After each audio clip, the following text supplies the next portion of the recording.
When night closes in and the house finally falls silent, there is a tiny question that few people have ever asked themselves. How does the brain know that this is a safe moment to cradle us into sleep? In today's video, the feeling of safety. When the brain embraces us with happiness hormones, we will slowly explore the subtle mechanisms of oxytocin, serotonin, dopamine, and calm neural rhythms, the biological embraces that science rarely describes in warm language. This is not a dry lecture, but a gentle story that helps you understand why you toss and turn, and how to recreate a safe space for your mind in adulthood. If you see yourself in these stories, please subscribe to the Smart Sleep channel so we can help keep your nights more peaceful. Something is fascinating that modern neuroscience has only begun to name clearly over the past few decades, but in fact, humans have lived with it since the days we slept in wild forests, under star-filled skies, beside the roar of wild beasts and the need to feel safe.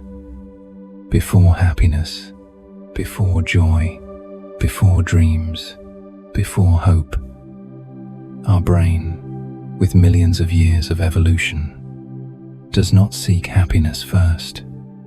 It seeks safety, like a soldier who cannot lower his weapon until he knows he has left the battlefield. The brain will not open the door to joy, relaxation, or gentle moments if it still senses some kind of threat, even if that threat is no longer truly present. If we try closing our eyes and taking a slow breath, we can feel this. Even at 70, after a lifetime of storms, after seeing things come and go, we can still sense, somewhere inside, a quiet vigilance, a habit of being on guard, as if something always needs to be watched, as if we are never fully allowed to let go. Sometimes we cannot name it, cannot see it, but it is still there, in the slight clenching of the jaw, in a heartbeat just a bit faster than usual, in the difficulty falling asleep on nights when the sky has no moon. Science explains this with a very gentle truth. Our brain is a protection machine. It does not prioritize happiness. It prioritizes survival. Even though we live in an era of locks on doors, electric lights, phones, and hospitals, the brain is still the same brain that once had to treat a snapping branch as a warning of predators. It is still the brain that once lived in tribes where being cast out meant danger. It is still the brain that once treated darkness as something to be wary of. So even when real danger is gone, the brain can still maintain its ready for battle mode. When we grow up in instability, when our childhood lacks reassuring arms, when our adult years are marked by many blows, or when life forces us to be strong too early, the brain records, the world is not a safe place, always be prepared.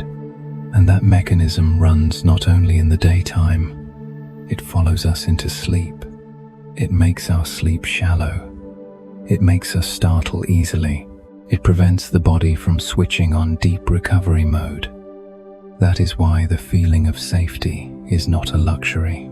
It is the baseline condition for all the happiness hormones to do their work. Serotonin, helping the mind feel steady and life feel meaningful. Dopamine, helping us sense small joys and gentle motivation. Oxytocin, the feeling of connection, being held, belonging. All of them can only function when the brain believes we're okay. No need to defend anymore. But sometimes we have lived in defense mode for so long that we no longer realize we are defending. Have you ever wondered, why are my shoulders and neck so easily tense? Why is it hard to sleep even when I'm exhausted? Why does joy arrive but slip away so quickly? Why can a single small remark make me dwell on it for so long? It is not because we are weak, not because we overthink, Not because we are too sensitive. It is because the brain does not yet believe we are safe. And the beautiful thing here is this: the feeling of safety does not come from trying to be strong, but from allowing the body to come down, not from bracing through, but from softening back. When we sit in a warm room with soft yellow light, slow music, water gently boiling in the kettle, the clock ticking softly, and we know there is nothing else we must do. That is when the brain can open the door for the happiness hormones to flow, not the exuberant happiness of loud laughter in youth, but a deeper, ripened, wholesome kind of happiness, like a light blanket laid over your shoulders on a cool night. Sometimes, happiness does not come from gaining more, but from the body finally being able to stop standing guard. But there is a very beautiful question we need to gently ask ourselves. If all our lives we've been familiar only with worry, have we unconsciously been living in war mode longer than necessary? How many years has it been since we last allowed ourselves to be at ease? How many years have we lived like a soldier who has come home but still refuses to lay the gun down on the table? How many years has our body not known what it feels like to be held from within? And if that is true, it's okay. It is not our fault. It is not that we did something wrong. It is simply that the body has been loyal to its duty, protecting us at all costs. But today, as we sit here, as the night softens, as the city outside falls asleep, we can try something very simple. Close our eyes, place one hand on our chest, one hand on our belly, and whisper very softly, "It's safe now. You don't have to try so hard anymore." We don't have to believe it immediately. We only need to say it, like planting a seed. Then tomorrow, plant it once more. Then the next day, then next week. And one night, very naturally, we will realize we have slept a little more peacefully, that our shoulders are a little less tight, that we can smile at small, gentle things in the day. The feeling of safety is the foundational gift of life. And sometimes, when that gift does not come from others, it comes from ourselves, from the way we breathe, the way we slow down, the way we speak to ourselves with kindness. When we learn to tell the brain, "Today is enough," we are allowed to rest. Happiness will no longer be something we must go out and search for. It will sprout from within, quietly but clearly. And in that moment, we are no longer in war mode. We are coming home to ourselves. If the feeling of safety is the first doorway, then what happens in the very moment we pull up that familiar blanket, lean back into the old armchair, listen to a slow voice, and realize, today I am allowed to be tired, but I no longer have to be afraid? How does the brain respond? Oxytocin is often jokingly called the cuddle hormone. But for an adult who has passed through half a lifetime, it does not only live in someone else's arms. It is present in every small detail the brain reads as reassurance.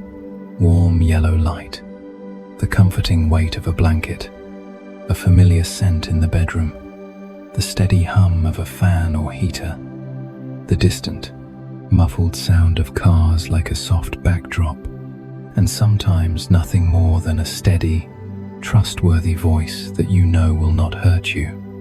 To the brain, these are signals. There is nothing to run from. We are home. And when the brain believes that, it begins to loosen its defenses and allows oxytocin to spread like a warm wave. Biologically, oxytocin is tied to bonding, caregiving, and belonging.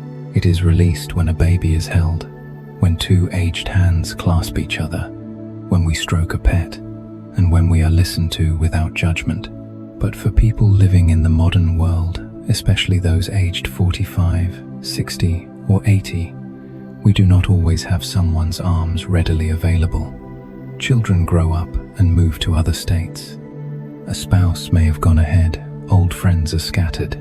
Hugs no longer happen daily the way they did when we were young. The body still needs oxytocin, but life circumstances make it more scarce.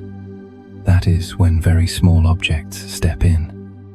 The blanket we've used for years, the armchair by the window, the teacup placed in its familiar spot, the book on the bedside, the late-night radio show, or simply a bedtime storytelling video we play every evening. The brain is an expert at pattern recognition. When the same sequence of signals appears repeatedly and always ends safely, the brain remembers. This sequence leads to peace. Next time, just starting to pull up the blanket, lean back, turn on that voice. The neural pathways already prepare a small dose of oxytocin. The heart rate dips a bit. The muscles soften a bit. You may have thought this was just habit or getting old, so I try to make it easier to sleep. But in fact, it is a biologically wise ritual. When there is a blanket with enough weight for the body to feel enclosed, the brain understands. Something is holding me. When your back settles into the old chair that fits every curve, the brain understands. We are supported. When the fan spins steadily, not too loud, not suddenly, the brain understands. The environment is stable, no threat signals. When a calm, even voice, no shouting, no sensationalism, no rush, stays with you for 15 or 20 minutes, the brain understands. Someone is here with me, asking nothing of me, demanding nothing. All of this, to the deep brain regions that govern emotion and instinct, is equivalent to someone sitting at your bedside, holding your hand, saying, "Sleep, it's over. No one here will harm you." And when that message is repeated often enough, oxytocin does not just flash. It becomes a gentle current, helping reduce cortisol, helping your heart stop beating like an alarm drum, helping your immune system feel safe to repair during sleep. The important point is, we can intentionally design these signals. We do not have to rely entirely on sleeping pills, which sometimes make the body sleep while the brain has not yet felt consoled. The body needs rest, but the heart also needs to feel held. If we only switch off consciousness with chemicals without building a sense of safety inside, we may still be like a child who falls asleep from sheer exhaustion after crying, rather than an adult lying down with quiet trust that I am protected. Try imagining an evening designed solely to soothe your nervous system. Not fancy, not costly, just a small, repeated sequence. It could be dimming lights in the house, leaving only warm light in the bedroom, making a cup of warm, non-caffeinated tea, letting your hands cradle it like a small source of heat, folding your familiar blanket and placing it at the foot of the bed, then pulling it up over your chest with your own hands, as an act of saying to yourself, "I deserve to be covered," turning on a familiar background sound, soft rain, wind, or a slow voice you've heard many times. No need for dramatic content, only stability. Each night, similar enough for the brain to recognize, we've reached the peaceful part. For viewers aged 45-90, many carry layers of memories not easily untangled. The Cold War, social upheavals, financial crises, divorce, children moving away, and harsh nightly news. If part of you still has the habit of constantly checking your phone, reading news, emails, worrying before bedtime, this is not because you don't know how to rest, but because the brain has long been used to standing watch. The evening safety ritual is how we retrain the brain. Today's shift is over. No more guarding. Scientifically, pleasant touch and familiar signals activate brain regions of bonding and caregiving, increasing oxytocin, which in turn modulates the amygdala, the fear center, softening alarm responses. Breathing evens out, the heart slows, blood vessels relax. You may not remember these technical names tomorrow morning, but your body will remember the feeling. Last night I was held by my own space, but there is a deeper meaning worth contemplating gently before sleep. Creating your own evening safety ritual is a quiet yet powerful declaration. I matter enough to be cared for. Many people have spent their lives caring for others: parents, spouses, children, work, and community. Even with grey hair, the pattern continues. Think of others first. Make sure others are at peace, and for oneself, whatever. Yet oxytocin is not only for the young, not only for babies. It is for the person sitting alone in a small apartment in Ohio, the widow in Florida, the retiree in a quiet house in Seattle. Their bodies, hearts, and brains still need to feel held. A soft blanket, a comfortable chair, and a kind voice are not luxuries. They are the language the body uses to say, I am here with myself. I am not going to abandon myself anymore. And when we patiently repeat that language each night, we are carrying out a very quiet form of healing, tending to the part of us that once got used to coldness, to lying down still on guard, to believing that safety was only for others. Each time we pull up the blanket, we are signing again a gentle contract with life. From now on, even if no one else is here, I will be the one who keeps myself warm. Some may ask, isn't this just lying to myself? The world is still full of uncertainty. True, the world does not suddenly turn perfect because we drink tea and listen to a story, but the truth is, no nervous system can face tomorrow if it has not truly rested tonight. Oxytocin does not erase danger or solve problems. It does one essential thing. It reminds the body what it feels like to have support. With support, we wake with a different baseline strength. Eyes less clouded, a heart less defensive, enough to handle difficulties with calm. The evening safety ritual, from afar, is just a few repeated actions. From within, it is how we relearn a very deep skill, the skill of being kind to ourselves. The skill of seeing ourselves as someone worthy of being held, not just as a guard, a worker, a bearer of burdens. Before you close your eyes tonight, try asking yourself, without pills, without anything complicated, just with what I already have at home, can I rearrange a small corner so my brain can believe? All right, tonight we are safe.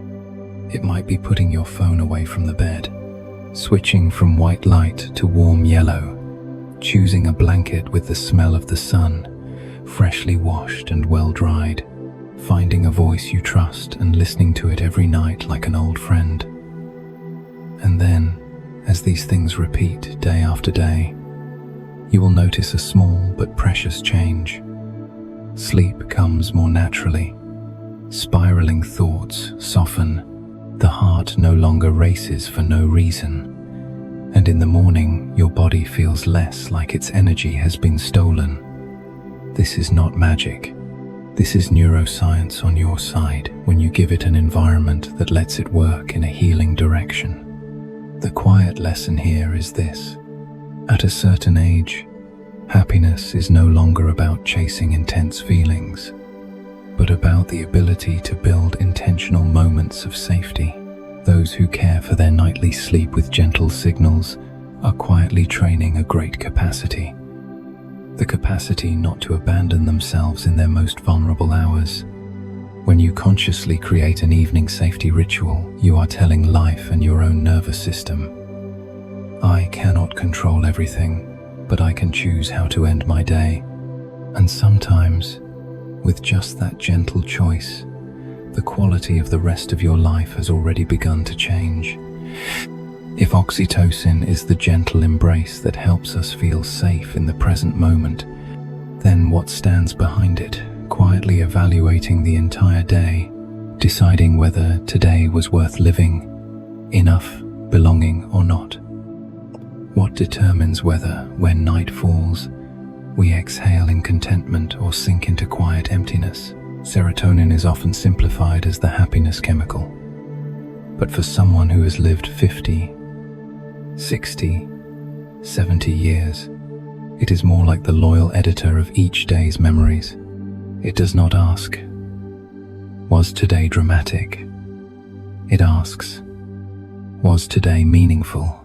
It does not need fireworks, adventures, or grand victories. It needs subtler markers. Did I step out of my room? Did I let sunlight touch my skin? Did I let my feet walk? Did I hear a familiar voice? Did I feel that I still belong to this world? Biologically, serotonin helps regulate mood, sleep, appetite, and our ability to face stress. It is like the stable base layer of the emotional canvas. When that base is firm, other colors, joy, calm, compassion, have something to cling to. When that base is thin, everything becomes fragile. A small incident can shake the whole day. The subtle thing is, serotonin is highly sensitive to how we live, especially after midlife. Imagine an autumn morning in a small American town. Sunlight slants through the kitchen window, touching the wooden table. The coffee maker ticks softly. Someone outside is sweeping leaves. The radio plays the voice of a familiar host. A short walk around the block, the air a bit crisp, but not harsh. For serotonin, this is a small feast. Daylight, movement, the sense of being part of a living space, not cut off. Now, place beside it another scenario. The same person, same house, but gradually, because of fatigue, habit, or the thought that there's nothing important out there anyway, they stay inside more, close the curtains more, eat carelessly, make fewer calls, step outside less, spend long evening hours in front of a screen, scrolling through news that weighs down the heart, then climb into bed with a vague sense that nothing new happens. No one needs me anymore. Day after day like that, serotonin records. Little light, little movement, little connection, little meaningful activity. The pages of its biological diary grow pale. Serotonin does not judge. It merely reflects. It listens to the message we send through our way of living. Do I still want to participate in this life? If the behavioral answer is, I withdraw, I do not step out, I do not talk, I do not seek anything new, then the hormonal system gradually behaves the same, lowering stable tone, reducing support, leaving room for emptiness, lethargy, and sometimes sadness without a name. And here lies a truth that is both scientific and deeply human. After 50, the body changes, hormones change.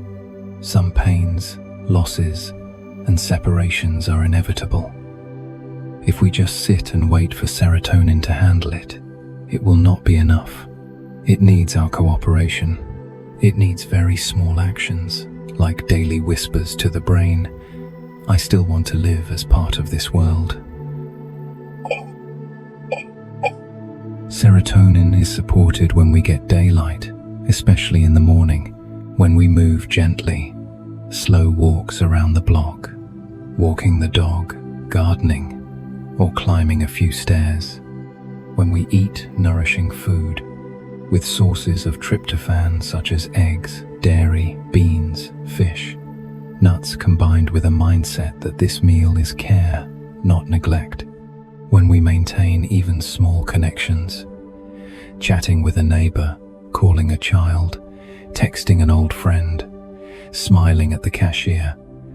When we do something meaningful, however simple, tending plants, volunteering, knitting a scarf for someone, telling a grandchild stories of the old days, each of those things is like a piece of evidence serotonin uses to conclude, today had a reason to be worth living. You still have a place here. You are still a part of it. It gathers those fragments together and, when night falls, it writes a gentle message into your nervous system. It's okay. Keep going. You may not feel your heart leaping with joy, but there is a thin, real layer of calm, like a warm yellow light left on at the end of a hallway. But if we are honest with each other, there will be people hearing these words and thinking, I haven't been able to do that. I'm old. Friends are gradually gone. Loved ones are busy. My health is not what it was. Going out is hard. I've withdrawn not because I want to, but because everything has pushed me inward. That truth deserves respect. No one can blame someone tired. No one has the right to tell a grieving person to be positive quickly. It's just that, in the midst of all that, there is a small question, gentle enough not to hurt anyone. If serotonin is the summary of the days we've lived, do we want the remaining pages to be filled only with ellipses? Or could there still be a few warm details added in, within our capacity?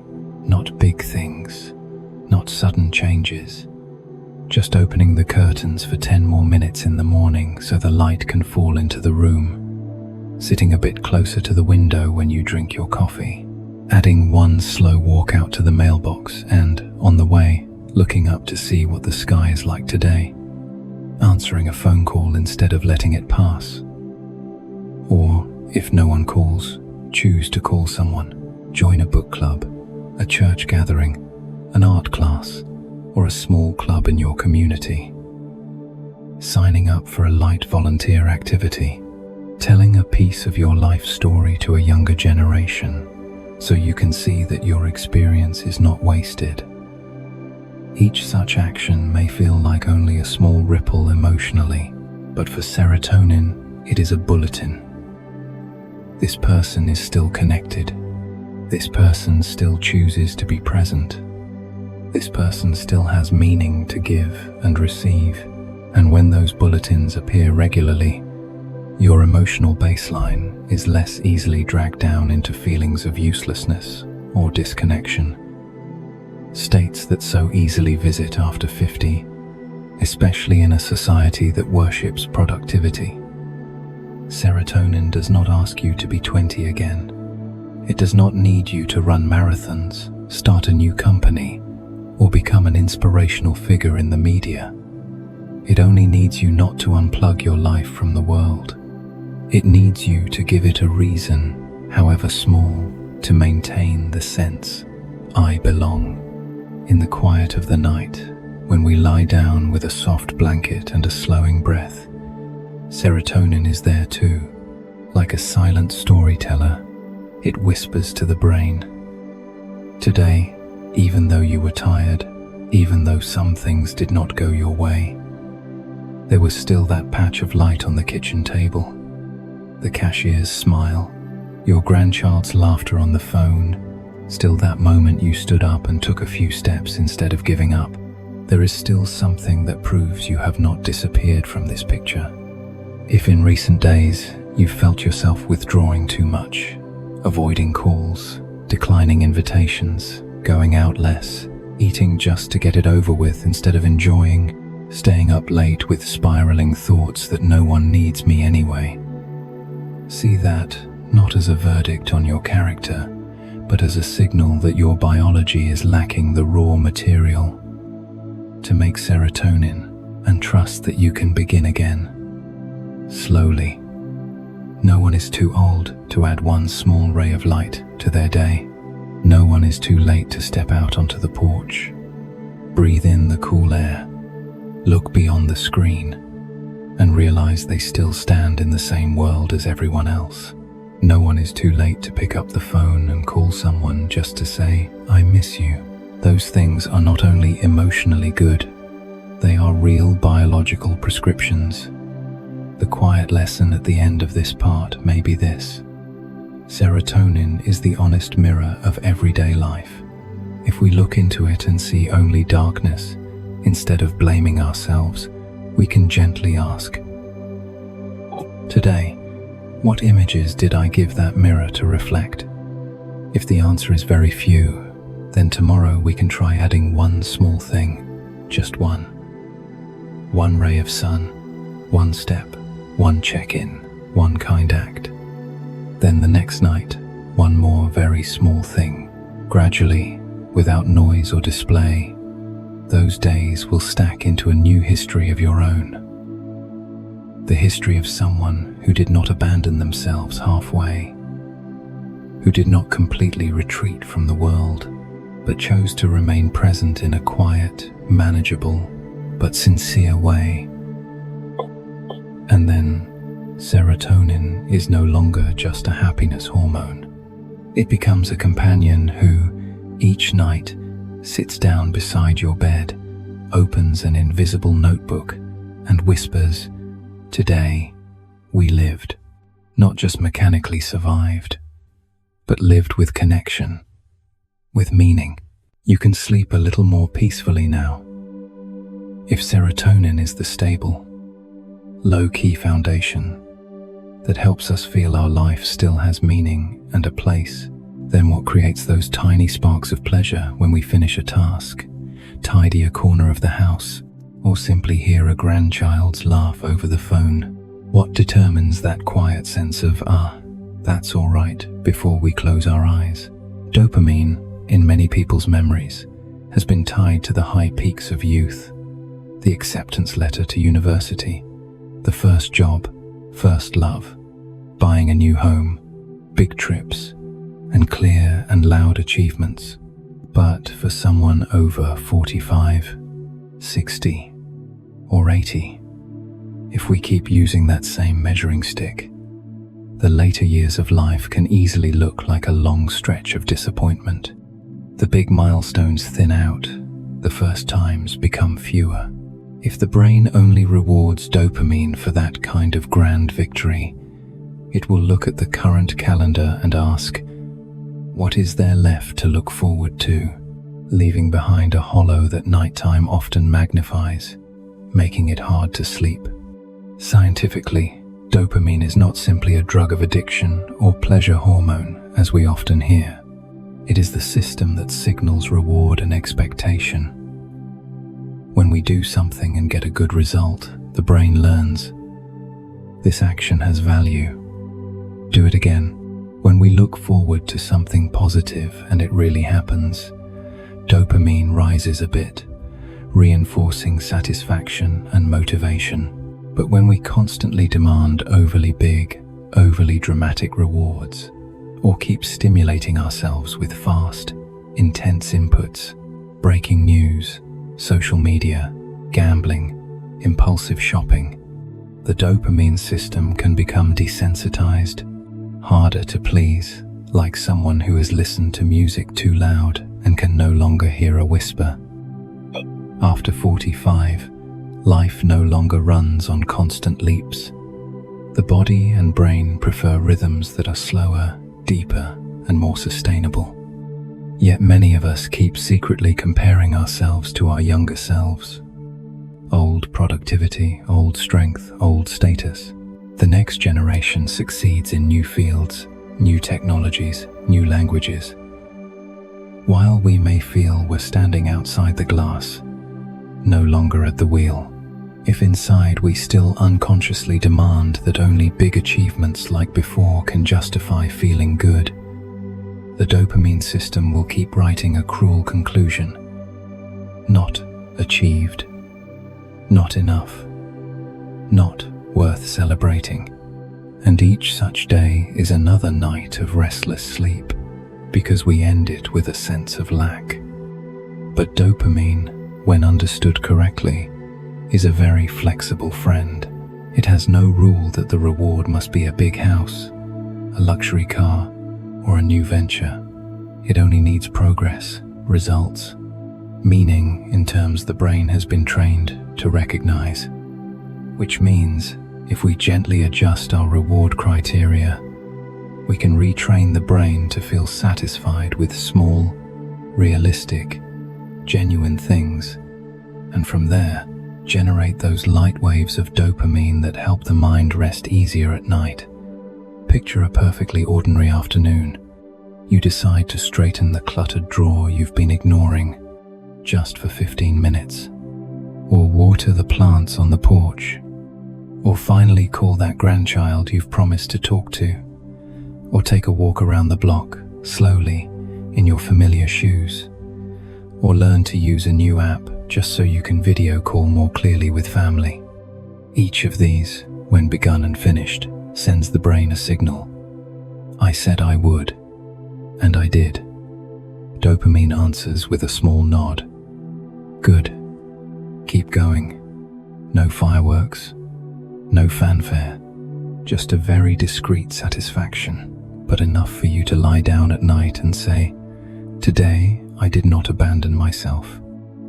I completed one thing." The difference between youth and the later years lies here. Youth often uses dopamine for big leaps, breaking limits, and conquests. Mature age can choose to use dopamine for completed cycles, for small promises kept to oneself, for acts of care that are carried through. Instead of waiting for special days, we break rewards into daily pieces. Each action, each call, each gesture. If each night you ask yourself, "Did I finish one small thing I promised myself today?" and the answer is yes, your brain will stack those completed marks like bricks, building the sense that you are still effective, capable of shaping something even if modest. That is gentle dopamine, not overstimulating you into insomnia, but giving just enough satisfaction for your nervous system to move into rest mode. On the other hand, if each evening the answer is often, "No, another day gone, I did nothing worthwhile," dopamine will gradually pair daytime with disappointment, nighttime with regret. That loop, if long enough, easily pushes us towards stronger stimulations to compensate. Doom scrolling until late, mindless snacking, unnecessary spending, picking fights online, or relying too heavily on substances or alcohol. All of these are ways the dopamine system is trying to turn up the volume to feel something, while the core issue, the reward standard, remains unadjusted. Neuroscience shows dopamine is very sensitive to the gap between expectation and reality.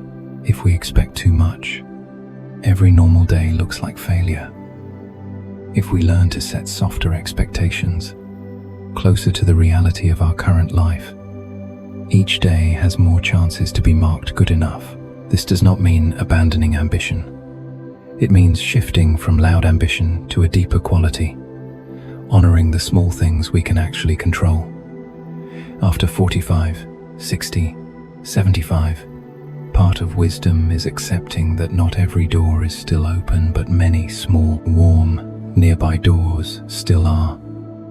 Finishing a book you've left half read, learning a new dish, sending a handwritten letter, taking care of a tiny garden, even if it's just a few pots, joining a regular meetup. If we choose to see each of these as a valid achievement, dopamine will work in a gentle but steady way. You are still living with movement. You are still going on, even if the steps are short. And the important thing is, the way we narrate our day before sleep decides how dopamine files that day. If we only skim over what we didn't do, the mistakes, the fears, the reward system will be covered in a sense of lack, keeping the brain on alert and sleep light. But if, before turning off the lights, we give ourselves 20 seconds to say softly, "Today I called that old friend. I took a walk. I drank enough water. I didn't snap when I was irritated. I folded my blanket neatly. Things that sound small but are real choices. Dopamine will close the day with a different signal. There was progress. There is reason for contentment. You may rest. You see, with the same day, the way we score it makes the brain respond differently. The brain does not choose its measuring stick out of nowhere.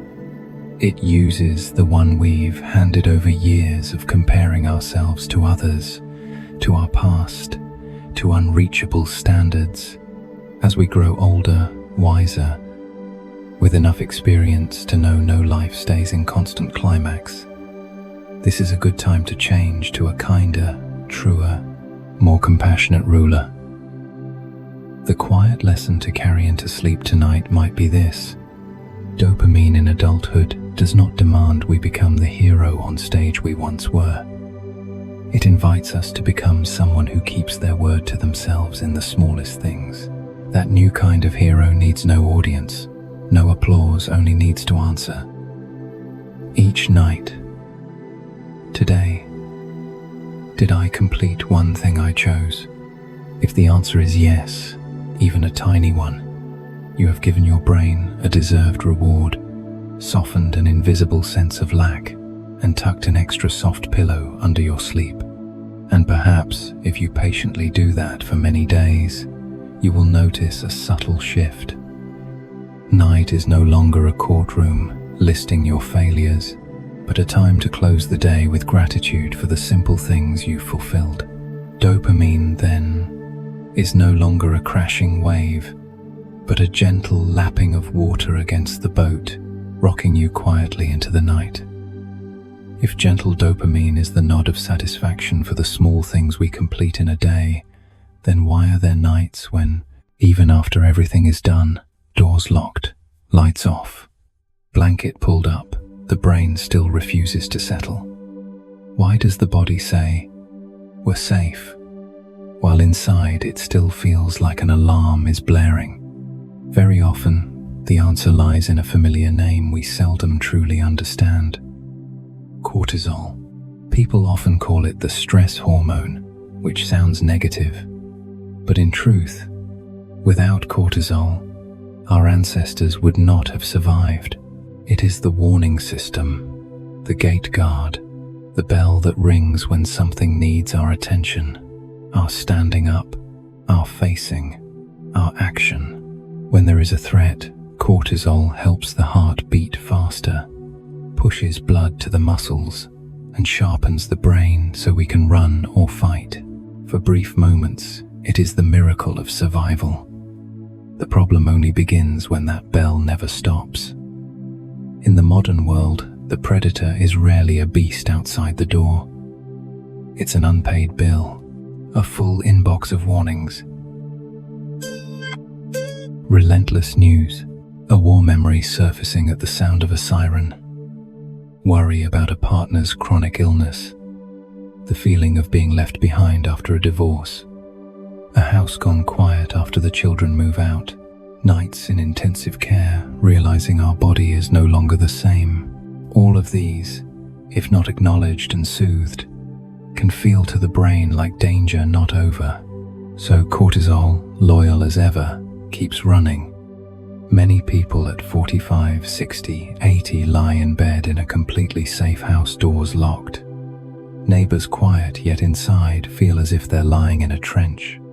Heart pounding, chest a bit heavy, shallow breathing, eyes closed but tense, thoughts circling. What if there is not enough money tomorrow? What if the illness worsens? What if I made a mistake? What if something happens to the children or grandchildren? The body is lying down, but the nervous system is standing. Sometimes, the harsh part is this: life really did pass through true crises. War, violence, breakups, loss, and has long since settled on the surface. But the nervous system has kept the language of those years. It does not read history the way we do. That's over. It only notes, there was a time we weren't safe. be extra careful. So, even without bombs, accidents, or arguments now, the cortisol inside has not yet received the all clear. Importantly, this does not mean you are weak. It does not mean you worry too much. It does not mean you overthink.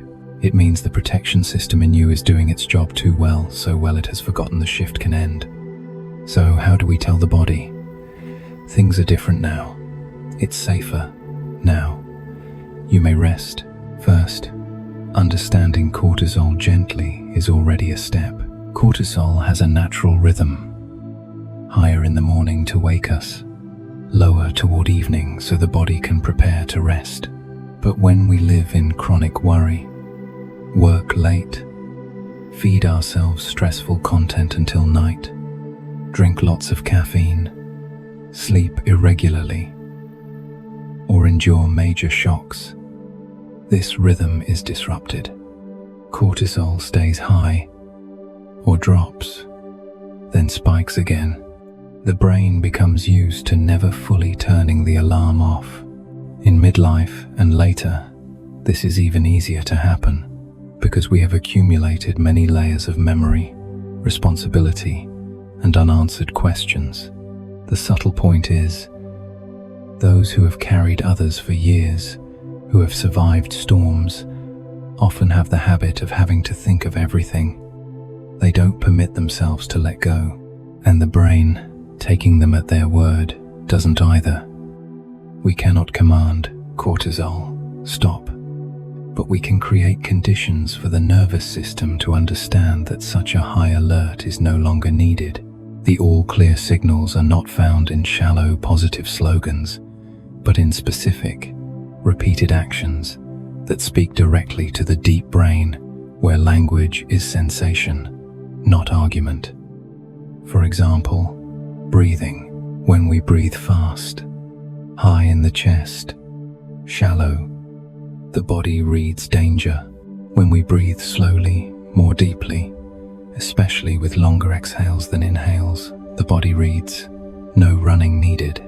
In the evening, just lying in bed, placing one hand on the chest, one hand on the belly, gently inhaling through the nose for a count of 4, exhaling softly through the mouth for a count of 6 or 7, repeating a few times. This is not just a relaxation technique, but a biological message. There is no attacker. We are in control. Repeated nightly, the brain starts to believe it, or the body. People who live on alert for years often tense their muscles without knowing. Raised shoulders, clenched jaw, tight fists, pulled in stomach. This is the language of alarm. Before sleep, if we gently scan from forehead to eyes, neck, shoulders, arms, chest, belly, hips, legs, and at each place simply think, release a bit, together with slow breaths. This is another way of telling cortisol, no immediate battle to prepare for. Sound is a language too. A room with a TV blaring urgent news, loud ads, and constant notifications is to the inner alarm system an unsafe environment. If in the evening we lower sharp noise and replace it with softer, steadier sounds, slow music, rain, wind, or a calm voice, the body understands. If real danger were near, something would break this steadiness. When everything is steady, it means we're okay. Light as well. Blue light from phones, computers, TVs, especially close to bedtime, not only disrupts melatonin, the sleep signal hormone, but keeps the nervous system in daytime mode, when cortisol is usually active. If we want to send an all clear, we need a ritual of dimming bright lights, switching to warm lamps so the body gets a chance to change gears. And finally, the inner story. This part is hard, but crucial. Many at 50, 60, 70 carry a belief. If I don't think of it, no one will. If I don't worry, something will happen. If I let go, it means I'm giving up. These sentences convince the nervous system that vigilance is a moral duty. So even when the outside is safe, the inside keeps the flag raised. But look closely. How many years have you been the one holding everything? How many times have you stayed up, tightened your belt, given up your share, taken the hard part, so others could be safer? Maybe by now, much of that debt has been paid. The gentle but deep question is there ever a moment when the gatekeeper is officially relieved of duty? Or must they guard the walls until their last breath? Learning to signal all clear to the body is not abandoning responsibility. It is recognizing that true responsibility needs a nervous system that can rest, recover, and distinguish between real threats and old echoes. It is allowing yourself to live as a whole human being, not only as an alarm system. Sometimes we may need to say it out loud, very softly, before sleep. What needed my care today, I have cared for within my ability. The rest, tonight, I temporarily entrust to God, to the universe, to life, to tomorrow. This body has served me for many years. Tonight, let it rest. Those words do not erase all problems, but they open a door so cortisol does not have to stand guard all night.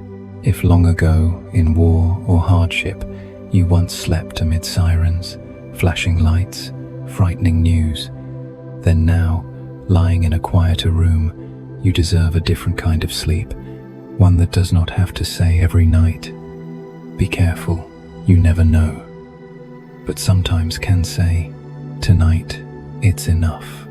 The quiet lesson to take from cortisol is not stop worrying, because that would be both useless and disrespectful to what you've lived through.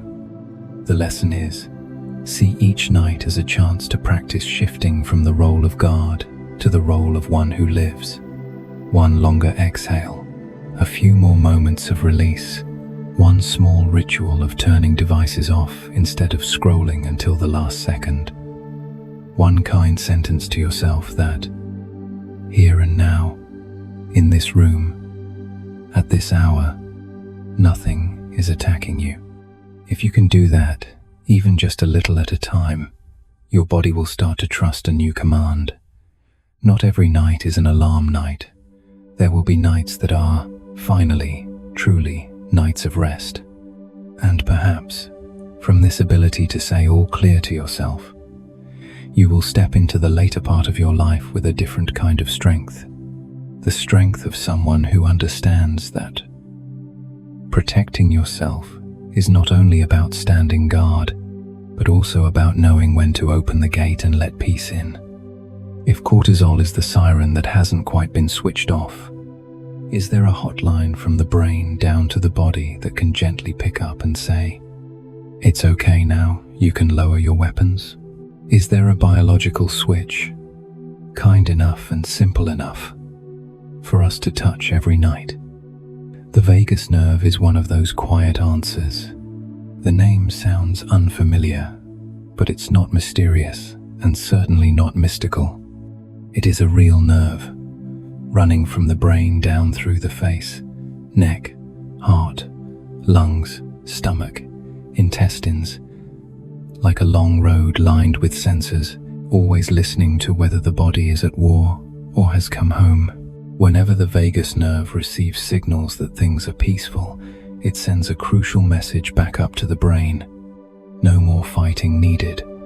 Switch to rest and recovery. It is also what helps your heart slow down, your breath deepen, your digestion work better, and your sleep open more easily. By 45, 60, 80, our vagus nerve has traveled with us through countless seasons. It has witnessed our jolts of fear, sweaty palms, sleepless nights at hospital bedsides, long drives, and sudden bad news. So many years like that, it easily grows used to too many stress signals and too few signals of safety. That's why, even when we're home, doors closed, in bed, part of the nervous system is still unsure. Are we really safe yet? The good news is, unlike so many things in life that require money or circumstances, the vagus nerve can be touched and soothed by very small things, right in your room, right in your bed, in the 2 quiet minutes before sleep, when you place your hand on your chest, on your belly, when you inhale slowly through your nose and exhale more slowly through your mouth, when you listen to slow, steady music, when you listen to a gentle, trusted voice. These are not just relaxation habits. You are pressing softly on that vagal highway, sending your body a biological code. This is a safe moment. Scientifically, the vagus nerve is the backbone of the parasympathetic nervous system, the rest and restore system that counterbalances fight or flight. When the vagus is well activated, it helps lower heart rate and blood pressure healthily, regulates breathing, reduces inflammation, improves digestion, and most importantly, in the late hours, helps the entire nervous system believe it no longer needs to monitor every corner.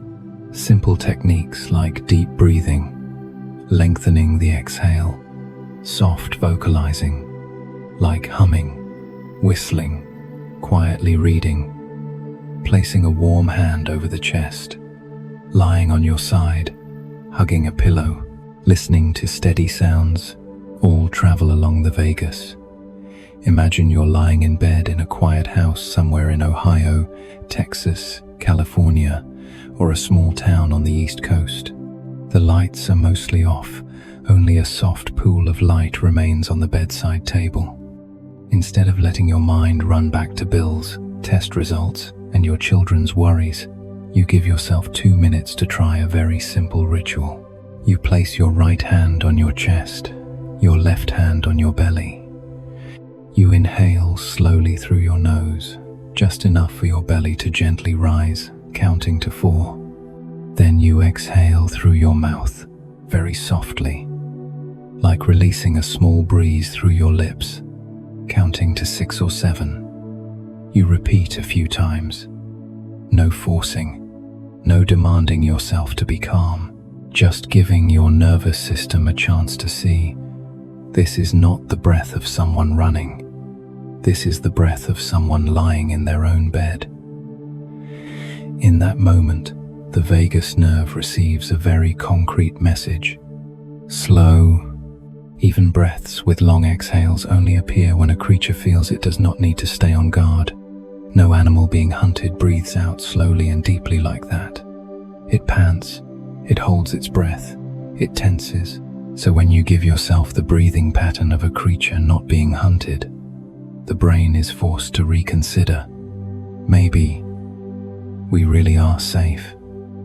Add to that sound a slow piano piece, very soft jazz, recorded ocean waves, or simply the steady voice of someone you've grown used to hearing on YouTube.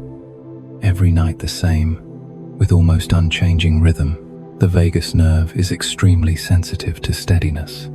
It reads steady as no chaos.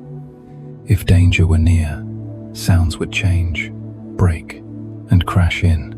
When everything around you moves slowly, with no new shocks, the vagus is reassured. No reason for high alert. One more detail. Touch. A blanket just slightly heavier than usual. A soft body pillow.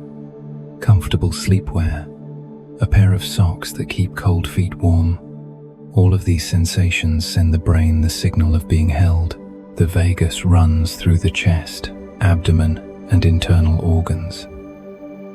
It recognizes softness, the absence of constriction. For someone who has lived through long periods of strain, hugging a pillow, pulling up a warm blanket, is also a way of telling yourself, this time we're not falling asleep, waiting for bad news at the door.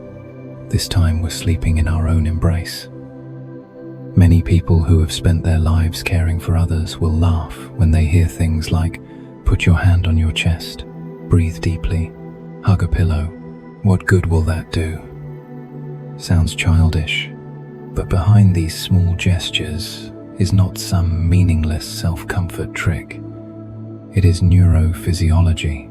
It is the way the brain has been programmed since we were primitive creatures, with warm contact, slow breath, steady sound. The body understands we're in the tribe, in the cave, not abandoned out on open ground. And there is another layer worth pondering. When you give yourself those 2 minutes to activate the vagus nerve, you are sending yourself a moral message that many people go a lifetime without hearing clearly. I deserve to be at ease. That sounds simple, but for those used to living in sacrifice, used to being the last one allowed to rest, used to believing that only when they have done and worried enough for everyone else do they earn the right to lie down.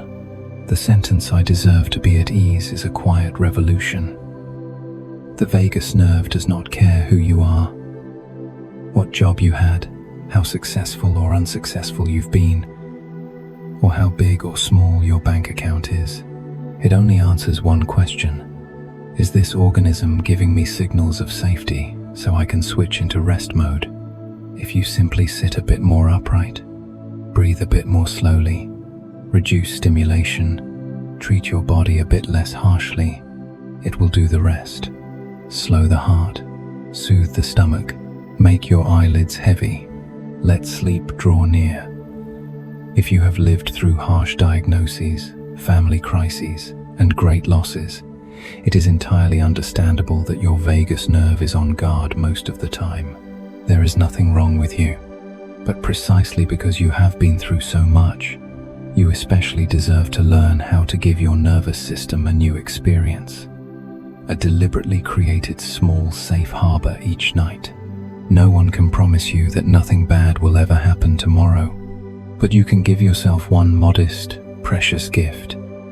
2 minutes every night for your brain and heart and lungs to hear, through breath and touch and sound, that in this moment, here, it is okay.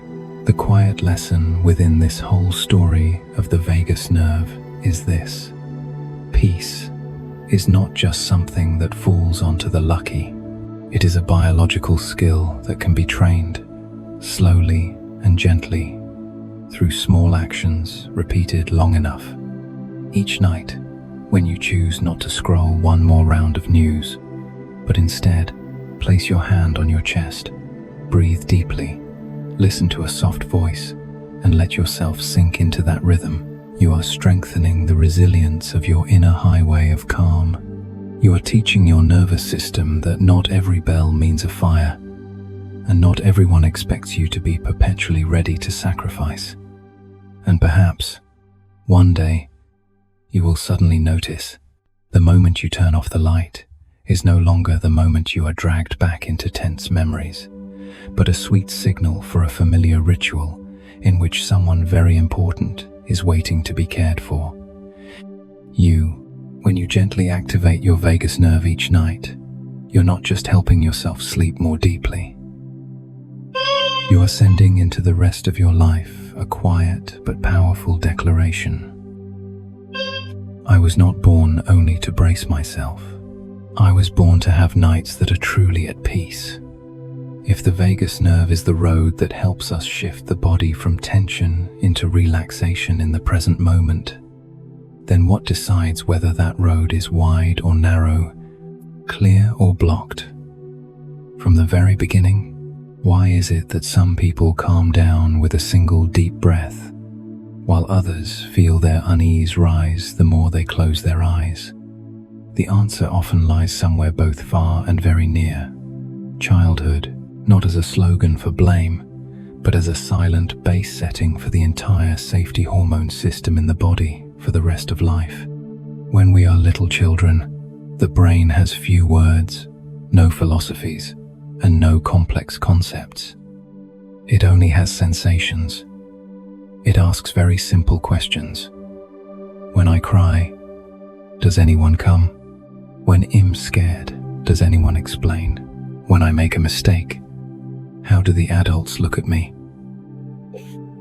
When I need a hug, Is there an arm? Or only cold eyes and sighs? Each time, the body does more than record an image.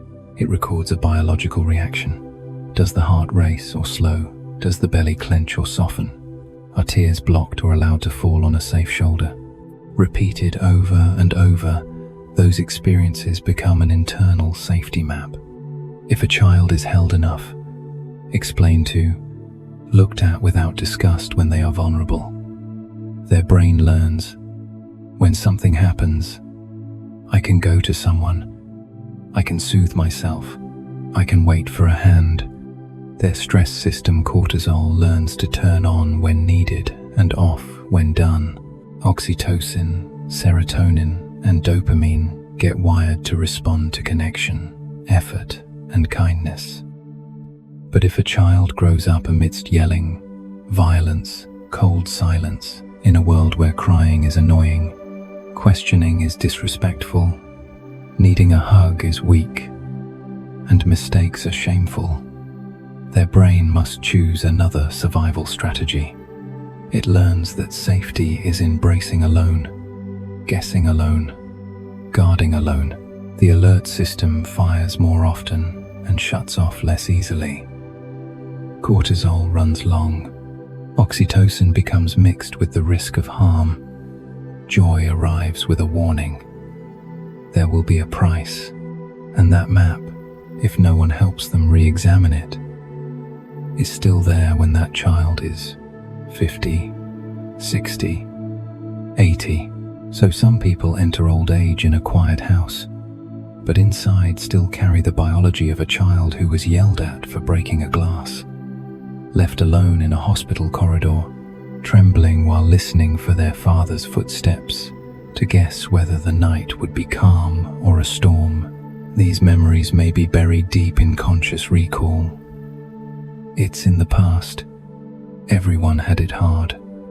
But the nervous system doesn't use those sentences.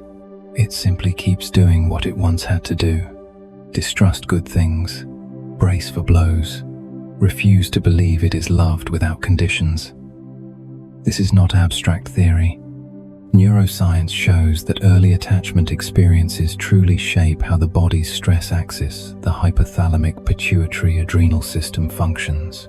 Children who are consistently responded to learn a model. I can cry, wait, and someone comes. Children who are neglected or frightened learn a model. Either no one comes, or the one who comes is worse. That model carries into adulthood. Those with a secure base more easily believe they deserve help, rest, and love. Those without often sit in one of two states: clinging and fearing abandonment, or withdrawing and acting as if they need no one.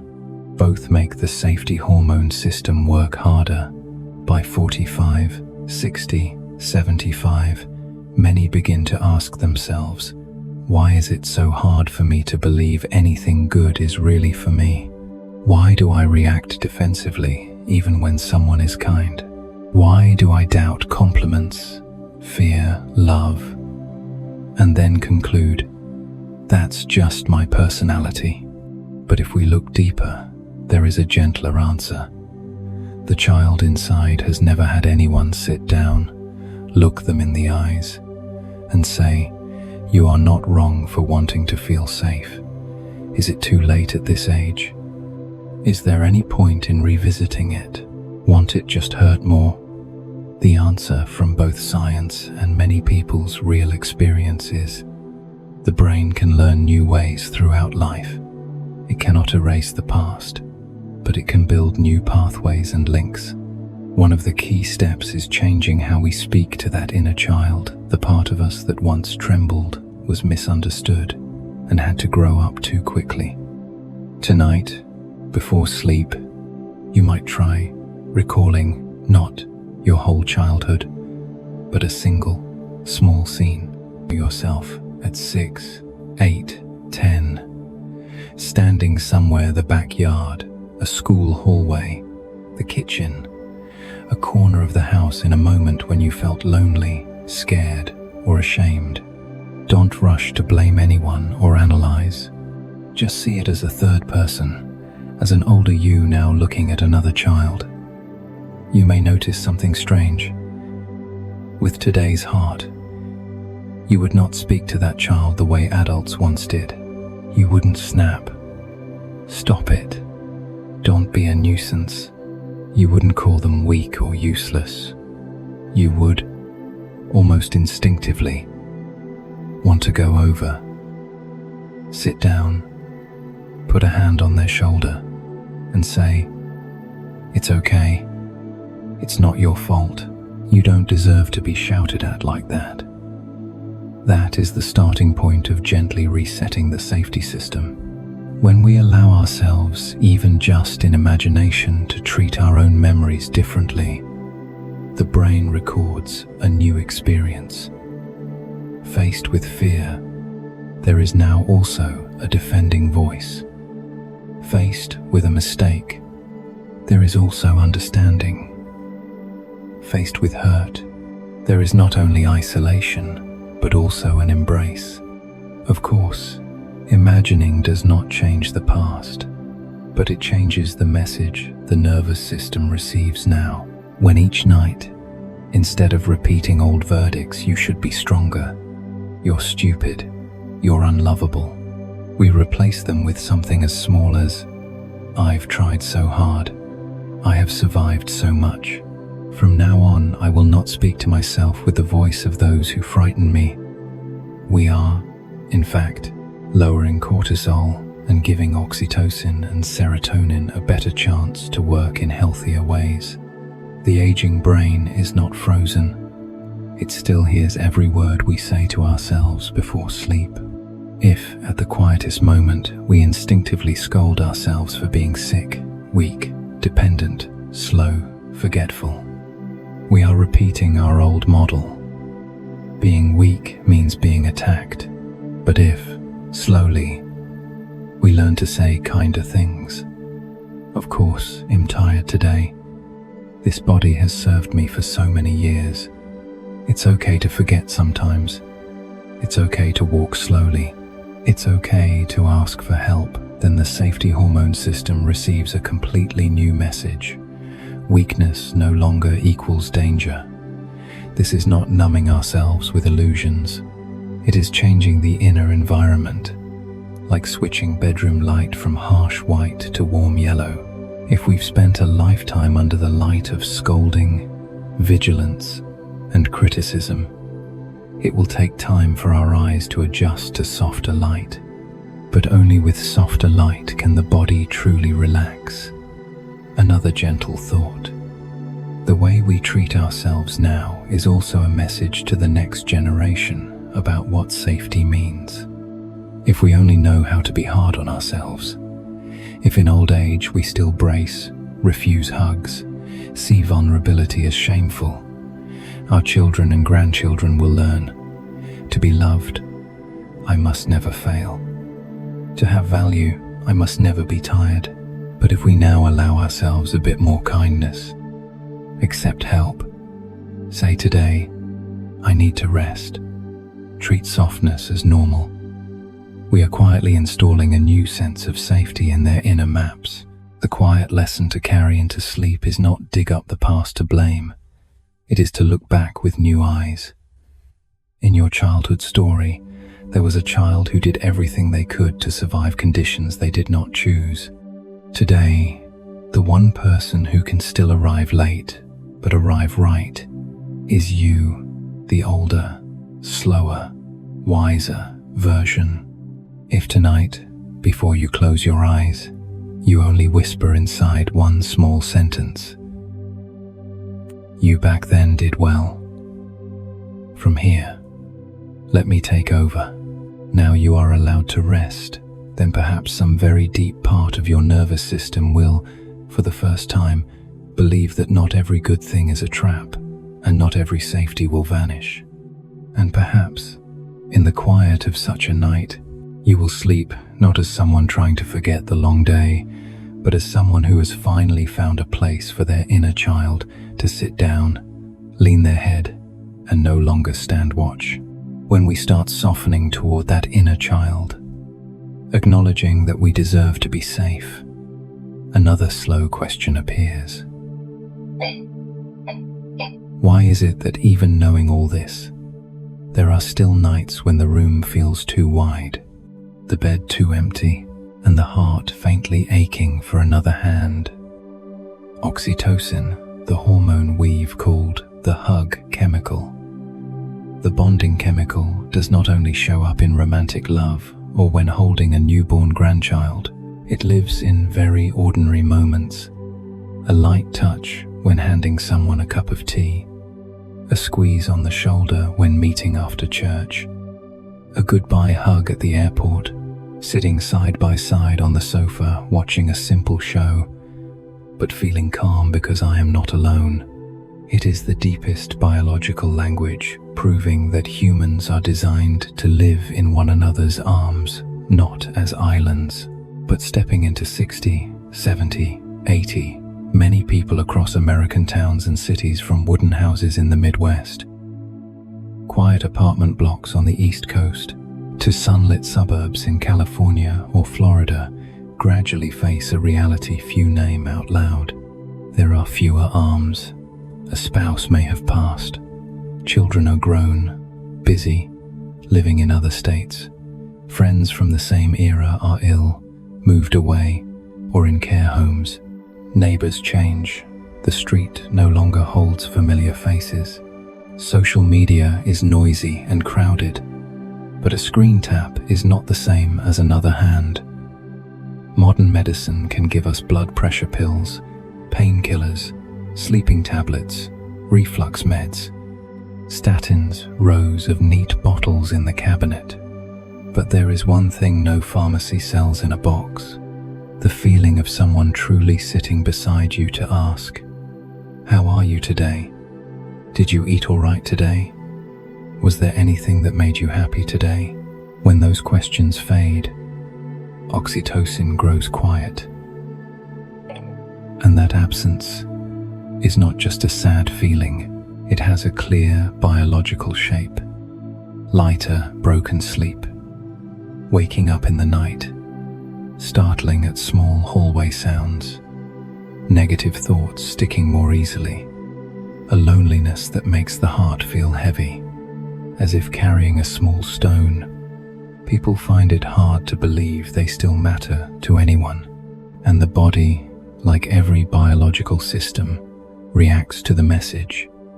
Maybe I've been separated from the herd. That hunger is a hunger for oxytocin. And the precious thing is, unlike many things we've lost and can't get back, oxytocin does not shut down with age. A 75 or 85-year-old brain still releases oxytocin when holding hands, when hugging, when listening to someone's story, when looking into another's eyes and feeling their real presence. It does not distinguish young from old. It only needs to know, in this moment, I am not entirely alone in the world. From here, the question begins. If we accept that we are touch-starved, connection-starved, is there any way gentle and realistic to intentionally create small oxytocin circles around ourselves? Especially when we don't want to depend on others, don't want to be a burden, don't want to be demanding. Sometimes the answer begins with very small things. A short phone call each day, not just to check in for form's sake, but to genuinely tell your children, your grandchildren, your friends, "Today I cooked a new dish. I watered the plants. I walked around the block." When you share something alive, the listener is more present, and you also feel you've added another piece to the picture of your life. Hearing the voice of someone you love, oxytocin quietly flows. A small group. It could be a book club at the library, a prayer group at church, a chess circle in the park, a light exercise class at the community center, or a Saturday morning coffee circle with 3 or 4 friends. It doesn't need to be big, it just needs to be regular. When you have a standing date, the brain has something to look forward to. Oxytocin doesn't just appear at the moment you meet, Even thinking about that meeting can already ease the feeling of being left behind. A pet, an older rescue dog, an adopted cat, even a small bird or a fish tank. Research shows that petting, caring for a pet, and watching it respond can increase oxytocin for both sides, lower heart rate, lower blood pressure, and ease the owner's sense of emptiness. Of course, you have to consider your health and your ability to care for them. But in many cases, another small living being in the home becomes that second heartbeat that keeps the room from feeling too wide. An intentional touch. Some people live alone but regularly go for safe therapeutic massage, or join gentle yoga classes where there is guidance, adjustment, and healthy touch. Others volunteer at animal shelters, hospitals, and nursing homes, where hand-holding, supporting an arm, and a comforting hand on a shoulder happen with respect. Each of these touches sends a message to the nervous system. My body is still worthy of contact. I am still welcome. Another important point: allow yourself to receive touch from your children and grandchildren. Many parents and grandparents, out of shyness, fear of bothering, will refuse a hug, push away a guiding hand, laugh it off when a grandchild climbs into their lap. But for the body, these contacts are real medicine. Sometimes, one of the deepest gifts we can offer both ourselves and the next generation is simply not to push away their hand when they want to be close. Let them learn that closeness is normal, and let ourselves be nourished by the feeling of I am still wanted. None of this is curing loneliness by clinging. It is restoring a biological and human truth. We are born to live in a web of bonds, not in sealed chambers. Chronic loneliness is not a noble feature of being strong. Often, it is just the mark of a life too used to bracing alone. The self-development lesson here is not just connect more, a phrase that sounds right but is empty. The subtler lesson is honestly acknowledge that you, too, are a body with oxytocin needs, like everyone else. You don't suddenly become a machine that doesn't need touch just because you are a parent, a grandparent, or the one who carried the family. Admitting that need doesn't make you weak. On the contrary, it shows you're brave enough to live in line with what it means to be human. And if your circumstances are truly limited, you live far from family, your health restricts movement, your environment makes socializing hard, there are still thin but meaningful bridges. A serious online group where people truly listen to one another. Video calls that you prepare a story to tell or a question to ask for. Handwritten letters or thoughtful emails where you don't just send updates, but send a piece of your heart. The body responds even to indirect connections when they carry real presence. A phone call where both people are half listening, half scrolling, will not generate oxytocin the way a call does when the other person says, "Wait, let me turn off the TV. I want to really hear what you're saying." A message that says, "I'm really busy," is not the same as one that says, "I'm busy, but I'll call you tomorrow night. I want to tell you something." On the other side, we older ones can do one small but crucial thing. Don't only wait to be asked. Sometimes, be the one to start the conversation, precisely because you understand the value of oxytocin. Call your grandchild and say, "I miss your voice. Tell me how school went today." Ask a friend, "It's been days since we talked. How are you holding up?" Initiate, "This Sunday, shall we go for coffee?" Not everyone will be free, but the act of opening that door keeps your heart from locking itself in. When we realize that every conversation, every touch, every hug is a real oxytocin dose, well, see these small things differently. They are no longer extras but part of caring for hormonal health, heart health, and mental health. A prescription that includes daylight, nourishing food, moderate movement, enough sleep, and connection. And perhaps the quietest lesson to carry into sleep from this is, gently, without scolding, ask yourself whether you may have been unknowingly cutting yourself off from embraces you could still receive out of pride, fear of bothering, the belief that at this age, I'm used to being on my own. If the answer is yes, maybe a little, then tomorrow you might try one different act. Allow yourself to open one very small door.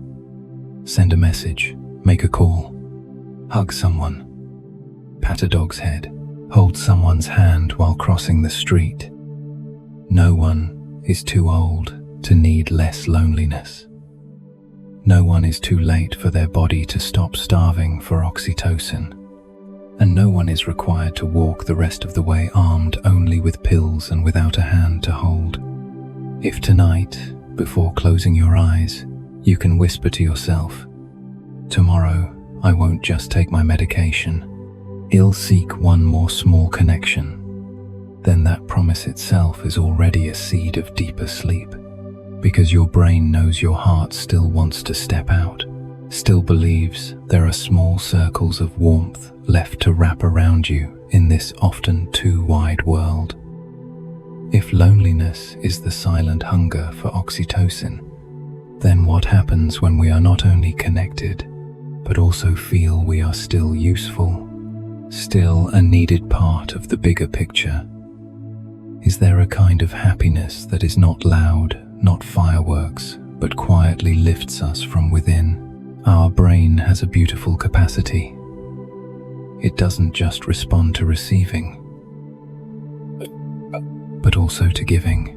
When we help someone, even with a very small gesture, the nervous system releases a subtle blend of dopamine, serotonin, and oxytocin. A deep happiness that is not flashy, but strong and lasting. It is different from thrill, different from victory. It feels like a calm nod from within. I still have a reason to be here. Many studies in neuroscience and psychology with older adults circle back to the same point. The sense of being useful, of still contributing, is a powerful protective factor for mental health, sleep, memory, and even immunity. When we believe our life still has value to someone, the body understands. It's not time to withdraw, but time to keep tending what has been planted. The safety hormones, the brain's connection networks, all respond positively to the thought, "I am still a meaningful part." Conversely, when a person in their 60 seconds, 70 seconds, or 80 seconds starts believing they are out of role, no longer useful, just a burden, the brain takes that message painfully seriously. It lowers reward signals, drains motivation, triggers sadness more easily, and makes sleep more fragile. Why rest deeply if tomorrow is just another meaningless drift? That's why some nights, even with a quiet home, okay, health, enough food, enough medicine, people still toss and turn with a vague feeling they are slowly becoming invisible. But there is something we often forget to face. Being useful does not have just one shape. A noisy world often measures value by big things: making money, leading companies, winning prizes, and making headlines. So, after retirement, after stepping away from center stage, many unconsciously carry that old measuring stick and conclude, "I don't do anything that counts anymore." Yet, the brain at a deeper, older, species level has another system of measurement. It counts how many times we support, guide, pass on, care, show up. It understands the worth of the trunk of the tree, not only the showy leaves. Imagine an afternoon in the backyard, a grandfather sitting with his grandchild, teaching them how to tie their shoes, telling them about winters without heating like today, how their own parents and grandparents survived hard years. That moment won't be on the news, won't be recorded, and brings no material prize. But in both their brains, something switches on. The feeling of continuity. For the older person, the message is, I still have something to give. For the child, I did not start from zero. Inside, dopamine and oxytocin respond. This is the subtle reward of passing it on. Or a grandmother sharing the family recipe, how to choose fruit, how to read labels. A grandfather teaching how to fix a bike, name the tools. An aging father speaking honestly to his middle-aged son about mistakes he made so the son doesn't repeat them. These minutes look small, but the nervous system reads, experience is being transferred. A life is not wasted. Even without children close by, the sense of usefulness can come from other places. Teaching a Bible class, joining a book club, volunteering at the library, church, soup kitchen, calling someone lonelier than you, adding your seasoned voice to a support group, writing down your life memories as a guide for those who come later. At each of these points, the brain doesn't need spectacle. It only needs to know. The years I've lived are helping someone be less lost. And it's worth noting, this quiet happiness directly supports sleep. When we go to bed with the feeling today I contributed, however slightly, the brain more easily concludes, this day has meaning. We can file it away. The relaxation systems are allowed to turn on. But if we lie down with just extra, whether I exist or not makes no difference. The body hovers in an in-between state, not the ground for deep rest.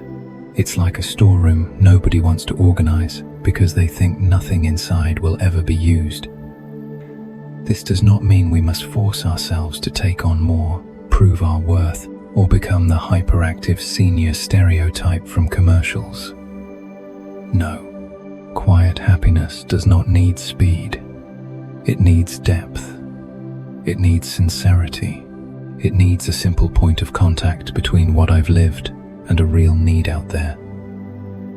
It might be 15 minutes a day answering a call from someone needing advice, writing a long email to a teenage grandchild about facing their first failure, sitting in the small community hall, listening to young people present ideas and saying, I don't get all the tech, but I believe in you. If you want stories about how we stumbled, you'll share, or quietly contributing to a scholarship or relief fund with the thought, I'm no longer on the front line, but I'm supporting someone else's footing. The brain reads all of that as signals of belonging. It doesn't analyze like we do, it sees. When I show up, I make a positive impact. I deserve to be here. With that sense of deserving to be here, the safety system steadies. Cortisol runs less wildly. Oxytocin has reason to flow. Serotonin has data for its today had meaning entry. On the flip side, some people, once pillars, leaders, and decision makers, after leaving those roles, feel every small contribution is beneath them. They sit at home replaying their peak years, comparing them to the present with no meetings, no signatures, no staff waiting. The brain receives. Everything that mattered is over. And, faithful machine that it is, it lowers reward signals, like shutting off power to a plant. This is when we need a deeply human correction.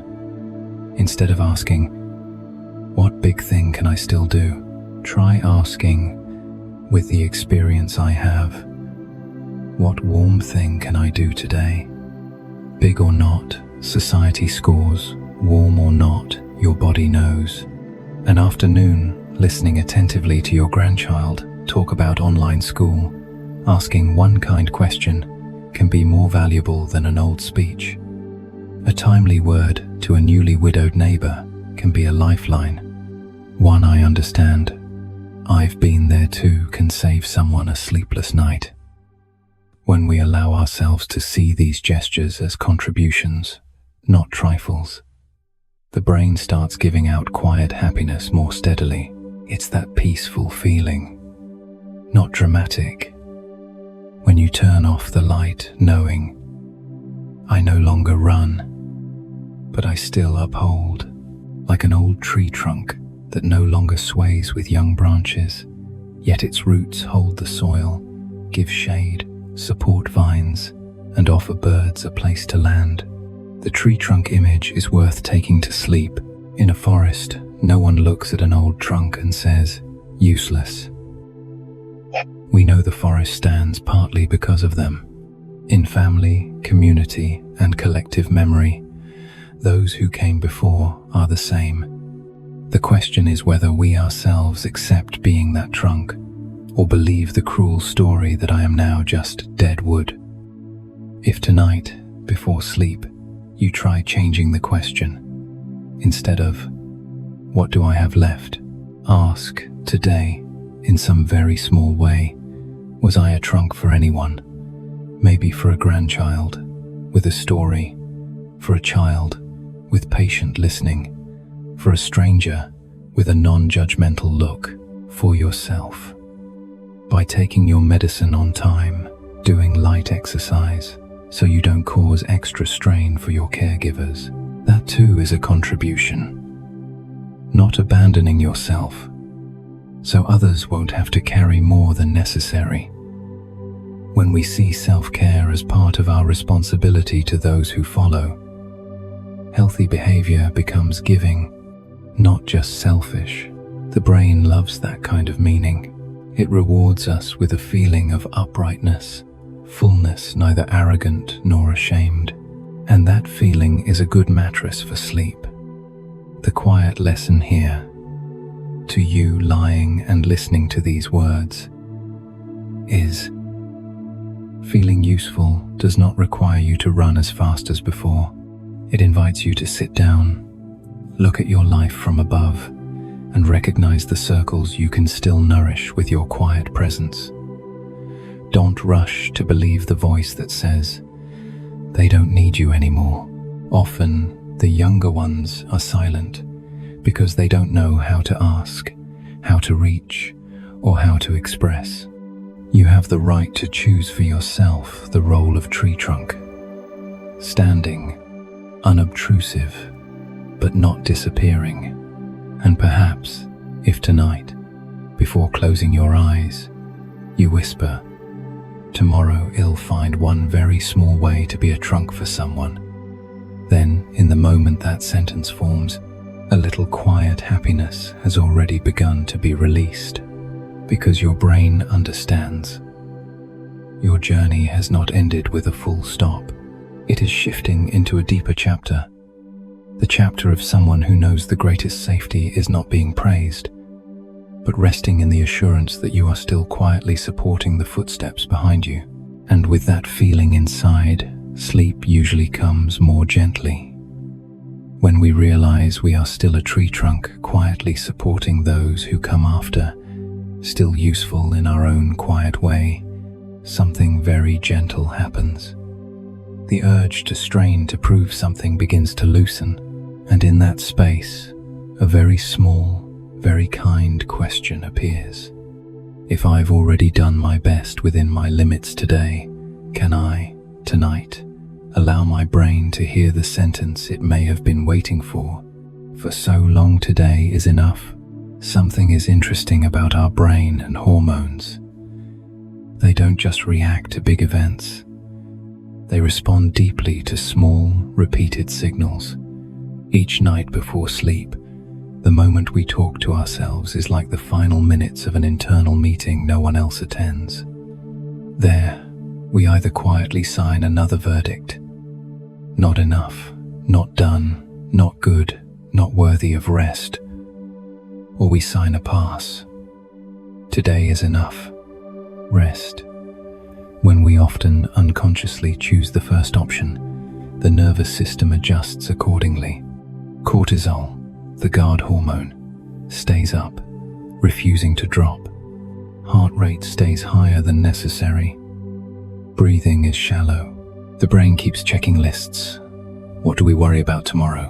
What's missing? If I don't think about it, what might happen? Sleep arrives late, fragile. The body enters the night as someone on duty, not someone closing the day. But when we practice, even if it feels strange at first, telling the brain a kind sentence, today is enough. We're not just offering vague comfort. We're sending a different biological code. The brain hears enough and receives an important signal. No more analysis. No need to reopen the performance review. We don't have to reopen the anxiety files. Combined with a few tiny actions, some slow breaths. 3 moments of gratitude, that message becomes more believable to the nervous system. Biologically, these simple things activate the parasympathetic system, the rest and restore system, and gently raise the hug hormones like oxytocin and serotonin, while helping cortisol ease down. Slow, even breaths with longer exhales stimulate the vagus nerve, telling the heart and brain that things are safe. Noting gratitude, even silently, activates brain regions linked to satisfaction and connection. The brain, highly sensitive to how we close the day, uses such signals to decide what kind of night to give us. A night on watch, or a night of repair. Imagine a very short, very ordinary ritual, right in your room. No mysticism, no bells, no complex philosophies. Just a small sequence, repeated each night until it becomes a familiar safety signal. You turn off most harsh screens. The remaining light is soft, gentle, not stabbing your eyes. You sit or lie comfortably without bracing your back. You place one hand on your chest, one on your belly. You inhale slowly through your nose. Feel your belly lift a little. Then exhale through your mouth. A bit longer, maybe a 4 count in, 6 count out. Just 2 or 3 rounds, nothing grand. With each exhale, you imagine letting go of one layer of tension from the day. Then, instead of letting your mind slide into the list of unfinished tasks, you deliberately invite in 3 very small things to be grateful for. Nothing huge. A simple meal you still manage to prepare yourself. A brief call with your son, daughter, or old friend. A soft breeze on the porch. A test result that wasn't too bad. A doctor who spoke kindly. A grandchild's picture with a simple love you. Or simply, today I could still walk. Today I still have this roof. In doing that, you're not denying what's hard. You're not lying that life is perfect. You're just balancing the ledger that your brain has spent all day filling with deficits. You're reminding it that in today's picture, not every stroke is dark. And the funny thing is, with just 3 chosen details, the brain begins to review the entire day with a different layout. Right after that, you say out loud or silently a very short but clear sentence. Today is enough. Not perfect. Not medal-worthy. Just. For a day in the life of a person like me, at this age, in this situation, what I did is enough to allow myself to rest. If repeated night after night, this becomes a new neural habit. It cuts down the must-do more loop that no longer suits this stage of life. The brain is a diligent student. If every night we end with not enough, it will raise the bar even higher, stretch the hormones thinner. If every night we end with enough, the rest is for tomorrow. It gradually shifts its vigilance, and when vigilance drops, sleep deepens, heart rate steadies, blood pressure eases, and memory consolidates better. We don't just get through the night. We give the body a real repair shift. For those 45, 60, 80 inches, America who've lived through wars, recessions, pandemics, job changes, raising children and grandchildren, grinding work, losses. Practicing today is enough is not easy. Many were taught all their lives to always push, never be weak, never complain, and always do better. They've lived as watchmen, not as people allowed to rest. But precisely for that reason, enough is precious. It is not surrender. It is the right of someone who has walked far, like a master craftsman who knows when to shut the workshop lights, so there's strength for tomorrow. No one wise runs the machine 24 hours a day. Yet with ourselves, we often never turn it off. You might ask, just 2 minutes, 3 breaths, 3 gratitudes, 1 sentence, can that change anything? Emotionally, it may sound small, but for the nervous system, small habits repeated daily are exactly what shape the long term. Like water drops carving stone, each night you nudge the system slightly from hyper-alert toward embrace. After a year, the favored path in your brain will have changed. Instead of automatically spotting flaws, the brain gets used to recording. Instead of defaulting to not enough, it gradually learns to redefine enough for your real life now. Instead of turning every night into the opening of an internal trial, it becomes a gentle little closing ceremony for a day lived as best you could. If you picture yourself a bit further ahead 1 year, 5 years from now, and ask, what will that future me thank me for from today? The answer is unlikely to be the nights you stayed up 3 extra hours reading news, or shredded your mind over things beyond your control. That future self will probably be grateful for the evenings you turned devices off earlier, spoke more kindly to yourself, let your heart and lungs breathe, and gave your brain a clear signal that it no longer has to fight alone all the time. In deeper, personal growth, the lesson today is enough is not just a sleep hack. It's a shift in how we define a life's worth. At a certain age, maturity is no longer adding more achievements, but putting down backpacks we no longer need, knowing the difference between real responsibility and the habit of self-cruelty, trusting that conserving strength is not selfish, but part of being faithful to the journey. When you say today is enough, you're not denying unfinished tasks. You're deciding they'll be handled by someone who has slept, rested, and is steadier. The you of tomorrow. That is the kindest way to treat both yourself and those around you, because no one benefits from your silent exhaustion. And now, as you lie here listening to these words, you can try one rehearsal tonight. Gently let your shoulders drop. Let your face stop holding itself up. Place your hand on your chest. Feel the heart that has worked non-stop all these years. Inhale. Exhale slowly. Recall 3 things, small ones, that you had today. Then whisper, as if to a close friend, today is enough. That's all. No more theories, no more analysis. Trust that if you repeat this, it will begin to shift your nervous system millimeter by millimeter, drawing it from the war zone back toward home. And the final question, for you to hold like a warm stone in your hand as you drift into sleep.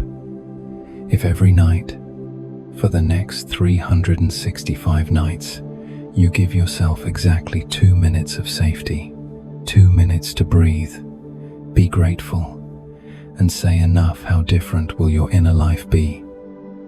A year from now, not loud, not showy, but perhaps calmer, steadier, lighter, kinder to yourself. You don't need to answer now. Let that question rest inside you, and let sleep take care of the rest. You can close your eyes now, and let your thoughts dissolve like mist.